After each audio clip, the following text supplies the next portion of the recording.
moi c'est Anaëlle de Radio WNE et aujourd'hui avec Ayman et Lily, nous avons le plaisir d'accueillir Ximena Salazar, fondatrice du Festival du Tango à Mulhouse du 5 au 8 juin 2025. Bonjour Ximena. Bonjour Anaëlle, bonjour Lily et bonjour, répète-moi ton nom. Ayman. Alors, j'ai préparé quelques petites questions pour vous. Merci. D'abord, est-ce que vous pouvez nous raconter un peu votre parcours professionnel et aussi vos études? Je suis danseuse, chorégraphe et enseignante. Je suis argentine et j'ai fait toute ma scolarité en Argentine et à Cuba au niveau de la danse, donc de la danse classique à la base. Mais j'ai fait une formation donc globale, danse classique, danse contemporaine. Et je suis arrivée à Mulhouse, au Ballet de l'Opéra National du Rhin, il y a bientôt 30 ans. Quels sont vos rôles dans ce projet? Moi, en fait, le Printemps du Tango, c'est une histoire d'amitié, d'abord. Donc, c'est Nathalie Bierling et Michel Levitzac, mes amis et les cofondateurs du festival. On s'est rencontrés dans des milieux culturels mulhousiens. On est devenus amis et puis on s'est redécouvert une affinité par rapport à la culture argentine et on a décidé de créer ce festival d'une façon très spontanée il y a déjà 13 ans et c'est comme ça que ce projet est né et depuis on le mène tous les trois avec aussi une équipe d'une quarantaine de bénévoles plus des chargés de mission salariés pour des parties administratif et voilà. Donc c'est vraiment avant tout une histoire de passion et d'amitié et c'est devenu un événement qui nous tient vraiment à cœur et qui est porté par nos énergies. Lors de ce festival, vous dansez aussi? Ça, pas cette édition-là, mais on va donner des cours d'initiation au tango argentin. Mais ça m'est beaucoup arrivé de danser dans des éditions précédentes, de présenter aussi nos créations. Donc oui. Moi, je suis danseuse, donc c'est les cœurs du festival, la musique et la danse. Et qu'est-ce que vous cherchez à transmettre de la culture argentine à travers de ce festival? Vraiment, ce qui nous passionne, c'est avant tout non seulement la culture tango, donc qui est quelque chose qui est typique de Buenos Aires et puis vraiment de toute la région del Río de la Plata, donc de toute l'Uruguay et puis à Buenos Aires. Mais tout ce qui touche aussi au tango et à la culture argentine, donc bien plus large. Donc ça peut être le folklore, le cinéma, la littérature. Vraiment ouvrir une fenêtre sur ces cultures qui est issue de l'immigration européenne. Donc l'Argentine c'est vraiment une terre. Ça a été une terre d'accueil, ça l'est encore. Et puis c'est vraiment l'immigration. C'est une culture qui est liée profondément à ça. Et les Argentins, c'est des allers-retours entre l'Europe et l'Amérique, voilà. Et c'est vraiment ça, faire un pont entre les cultures et aussi privilégier la création. Donc le tango et la culture argentine comme matière de création artistique. Donc une particularité du festival, c'est non seulement ramener de la musique traditionnelle ou vraiment amener une tradition déjà établie, mais utiliser les tangos comme inspiration. Donc ça peut être la danse mélangée avec d'autres esthétiques, le tango qui est propre par nature de la musique et de la danse improvisée, les mélanger par exemple comme cette année avec une création de jazz, donc avec des musiciens de jazz.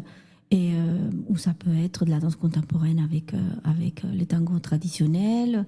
Il peut y en avoir une conférence, par exemple la politique ou d'autres aspects, non seulement la danse et la musique, mais les arts plastiques, la photographie. On a invité des photographes, on a invité des conférenciers, on a invité des dessinateurs. Donc c'est vraiment on a fait par moment des éditions où il y avait des courts-métrages. C'est vraiment donner une vision qui va plus loin que la danse et la musique. Et c'est un festival qui est vraiment dédié au tout public. Donc c'est non seulement pour les danseurs qui vont se régaler, il y a des moments des danses tous les jours et à profusion, mais c'est aussi pour quelqu'un qui a jamais connu ou jamais vu quelque chose qui touche à l'Argentine, il trouvera aussi sa place comme spectateur et puisqu'il va découvrir un spectacle qui est accessible à tout le monde. D'accord, il y a vraiment l'art sous toutes les formes. Oui, c'était une particularité, une volonté de Nathalie Desmichel et de moi-même.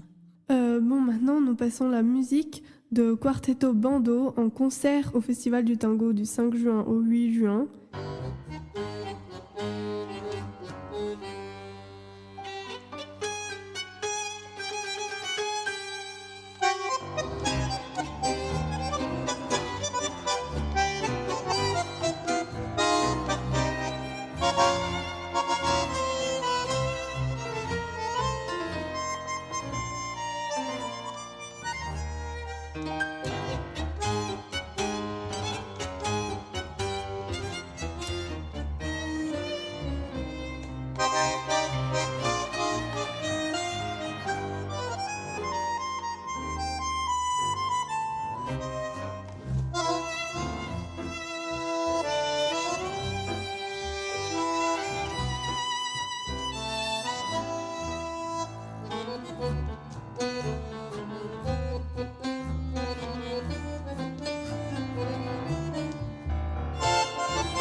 Nous sommes de retour avec notre invitée Jimena Salazar. C'était Quarteto Bando en concert du 5 au 8 juin 2025 lors de la 12e édition du Festival du Printemps du Tango. Comment se déroulera justement le festival cette année ? Eh ben, juste un petit mot avant sur les Quarteto Bando. Justement, c'est un bon début pour présenter la programmation. Donc, les Quarteto Bando, c'est un groupe allemand qui vient de la ville de Chemnitz, qui est la capitale européenne de la culture 2025. Et c'est une ville qui est jumelée avec Mulhouse. Donc, également Chemnitz, c'est la capitale du concertina, qui est l'instrument, on va dire, père ou mère du bandoneon, qui est un des instruments aussi fondamentaux du tango. C'est des artistes qui viennent de l'Allemagne, donc qui ont joué, qui sont des spécialistes du tango, qui vont jouer Place de la Réunion, donc à Mulhouse lors de notre festival. Alors, on commence le jeudi 5 juin au Séchoir, donc Centre d'art contemporain à Mulhouse, avec la soirée d'ouverture, avec 2 solis, donc 2 artistes argentins, chanteurs et bandoneonistes, donc Lionel Capitano et Gabriel Rivano. C'est la première fois qu'ils viennent à notre festival et même dans la région. Donc c'est vraiment une primeur, quoi. Ils sont tout frais. Ils vont faire donc des concerts. Il y aura une milonga, évidemment. Ça se fera au Séchoir, donc à Mulhouse. Ça, c'est jeudi soir. Ensuite, vendredi, il y a un programme aussi riche, Place La Réunion. Il y a des bals donc dans différents endroits de la ville. Il y a des DJ invités, donc de l'Allemagne, de la Suisse et puis de la région également. Vendredi, je n'ai pas tous les programmes en tête jour par jour. Je vais vous présenter les orchestres et puis les artistes qui seront présents. Donc il y a les duos Sepico, donc c'est 2 artistes argentins qui viennent aussi d'Argentine. Cette année, on a beaucoup d'artistes qui sont en tournée en Europe évidemment, mais qui viennent directement de là-bas, qui ne sont pas des résidents européens, qui vivent vraiment là-bas. Donc c'est guitare et piano. Ils vont être eux dans la Milonga de la Filature, samedi après-midi. Ensuite, il y aura les duos Volco et Gignoli, donc avec Hélène Ardouin. Donc c'est un très beau concert des midis. C'est piano, bandoneon et puis chant. C'est des adaptations des chansons françaises adaptées au tanguéisé d'une certaine façon. C'est des artistes qui sont connus du festival. Ils sont déjà venus à plusieurs reprises, autant Sébastien Volco, Pablo Gignoli et Hélène Ardouin. Il y aurait aussi donc le quintet d'Olivier Manoury, ce que je parlais tout à l'heure de ce mélange jazz et tango, qui vont présenter une création originale en musique, en quintet. Et il y aura aussi Laïe Grosse, donc c'est une chanteuse de cumbia très très connue en France et en Europe. Elle sera samedi soir à la Filature. Ça va être de la fête, ça va être le feu. On a un très très beau trio en clôture du festival qui va donc animer la Milonga de dimanche. C'est Ruben Pelloni, Adrien Fioramonti et Dario Polonara, donc 3 artistes argentins. Ils sont résidents en Italie et en Espagne, qui viennent aussi exprès au festival. Ils sont déjà venus pour d'autres occasions. Et puis, je suis très, très, très contente de présenter ça parce que pour le spectacle clôture dimanche, il y a 2 créations de danse, donc 2 duos avec 2 chorégraphes argentins. Aussi, c'est vraiment tout à fait des premières, c'est des créations festival. Et donc, Margarita Fernandez, qui était en plus mon professeur de danse quand j'étais en Argentine. Donc, c'est très émouvant pour moi et très important parce que c'est d'une certaine façon un cycle qui se ferme. Donc, elle m'a connue quand j'avais 10 ans et elle me voit quelques années après. Et elle vient présenter une de ses chorégraphies qu'elle va créer pour le festival avec deux danseurs du ballet folklorique national argentin et qui seront présents à l'occasion. Et puis aussi un duo chorégraphié par un des chorégraphes aussi qui viennent d'Argentine directement. Donc il y a aussi des masterclass en danse. Il y a 2 maestros portugais qui viennent cette année, donc Isabel Costa et Nelson Pinto, qui vont donner des cours pour des danseurs aguerris, pour des personnes déjà qui pratiquent les tangos. Et voilà, un petit peu là, on a un petit peu vu la programmation de jeudi à dimanche. On a investi différents lieux de la ville de Mulhouse, donc on y va du marché du Canal Couvert à la place de la Réunion, à la scène nationale, à des choses qui se passent dans la rue. Voilà, vous allez vraiment la découverte des lieux, on s'y attache vraiment à faire découvrir la ville de Mulhouse sous notre axe.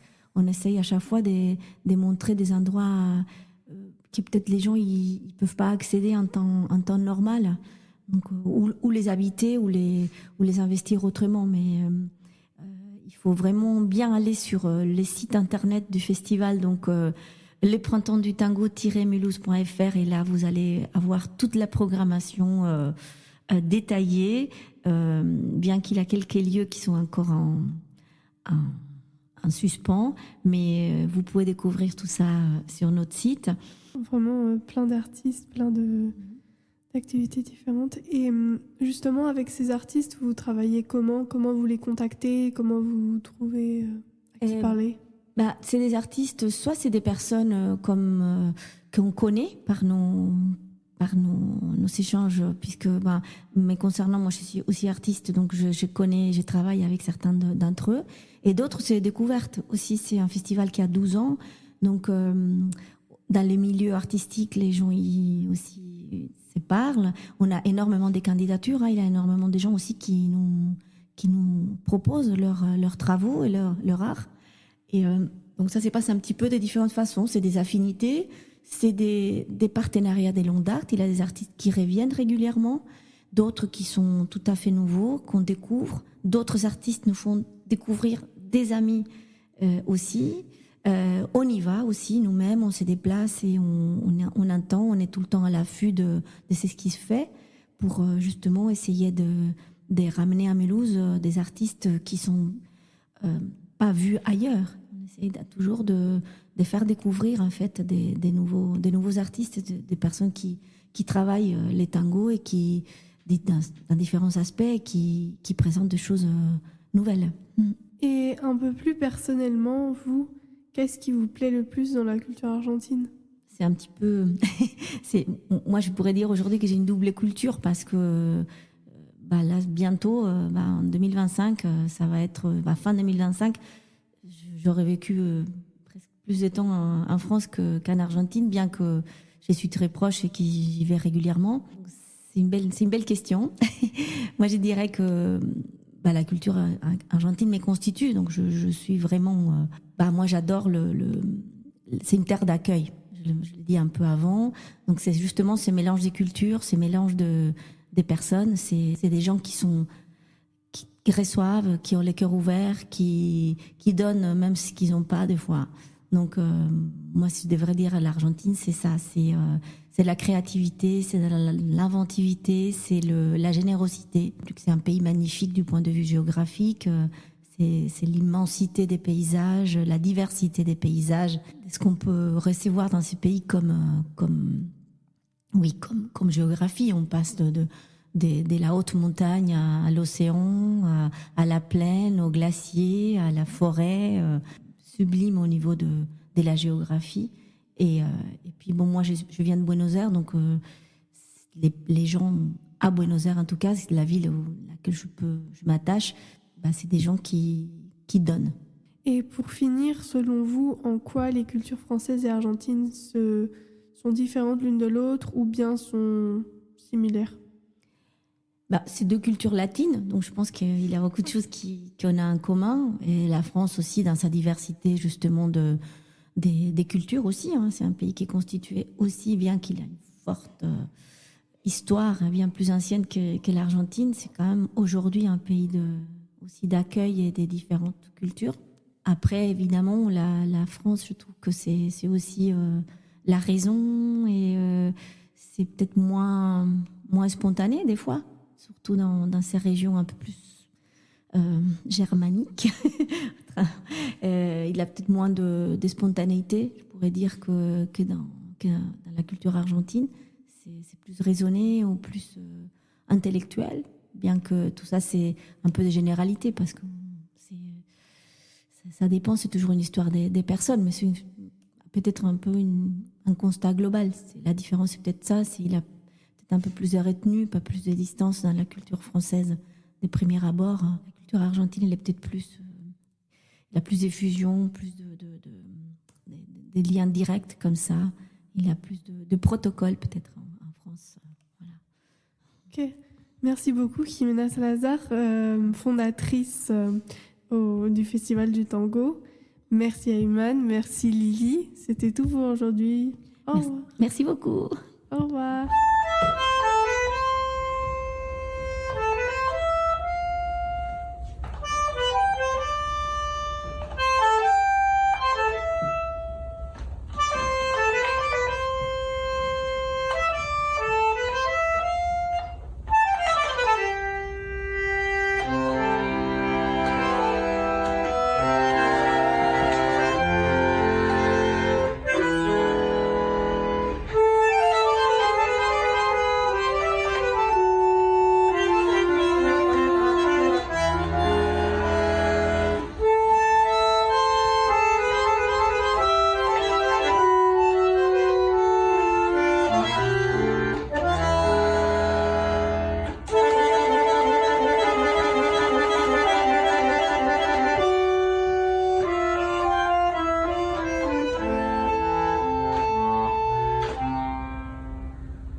Merci.